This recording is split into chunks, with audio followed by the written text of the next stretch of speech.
నీకెంతో ఇష్టమైన వాళ్ళు నీకు దూరం అయిపోతారు. నువ్వెంతో ప్రేమించే వాళ్ళు నీకు కనుమరుగైపోతారు. నా అనుకున్న వాళ్ళు నీ మీద ధ్వజం ఎత్తుతారు. లేనిపోనివని నీ మీద నిందా ప్రచారం చేస్తారు. నలుగురిలో నవ్వుల పాలు చేస్తారు. 10 మందిలో ఆరడి పరుస్తారు. అవమానాలకు అప్పగిస్తారు. ఊహించని పరిణామాలు, ఊహించని పరిస్థితులు. ఇవన్నీ దేవుడు ఎరగలేదు అనుకోవద్దు. దేవుడు చూడట్లేదు అనుకోవద్దు.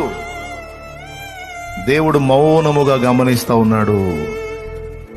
నీకు జరుగుతున్న అన్యాయం ఆయన చూస్తున్నాడు. నీ మీద వచ్చిన నిందను, దూషణను, ద్వేషాన్ని చూస్తున్నాడు. అందులో నీ నిర్దోషత్వాన్ని చూస్తున్నాడు. అండ్ నీ నమ్మకత్వాన్ని కూడా చూస్తున్నాడు. ఆ కఠిన స్థితిలో సైతం నువ్వు ఆయనకి వెళ్ళి చూస్తున్నావు చూడు, అది కనిపెడతాడు ఆయన.